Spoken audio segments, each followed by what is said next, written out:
When the new heir to the Russian throne was just 2 months old, Empress Anna fell seriously ill with kidney stones. Inflammation and infection set in. Just 2 weeks after the first symptoms, on October 17, 1740, Anna died.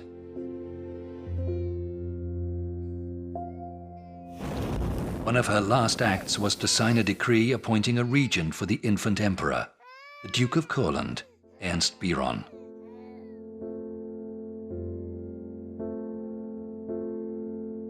The Russian people felt no great loss at the death of Empress Anna. Her reign would be remembered for excess, frivolity, and cruelty.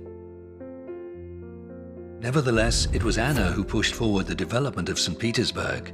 Many of its grandest and most famous buildings, including the Peter and Paul Cathedral, the Admiralty with its high spire, and the fountains of the Peterhof Palace, were completed in the 1730s, under the supervision of the Italian architects Rastrelli and Trazzini.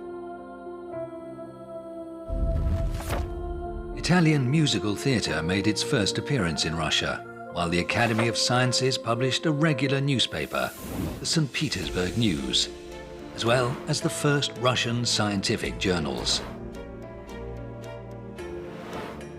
Elsewhere, the foundations of Russian literature were being laid by poets such as Trediakovsky and the young Lomonosov. The Empress herself, of course, was interested only in much cruder forms of entertainment. She had neither the intellect, energy, nor charisma to be an effective ruler, a position that, after all, came to her almost by chance. And within 2 weeks of her death, all the plans she had laid for her succession had collapsed like a house of cards. No one was satisfied by the appointment of Anna's lover, Ernst Biron, as regent to the infant emperor Ivan VI. And so the guards intervened again.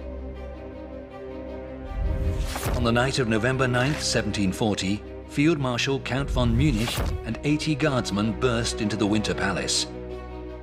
He sealed the exits and sent his adjutant to find Biron.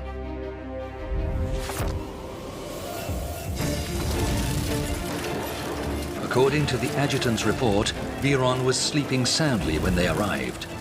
When he was awoken, he tried to hide under the bed, but the soldiers dragged him out. He struck out in an effort to break free, but the soldiers answered his blows with musket butts.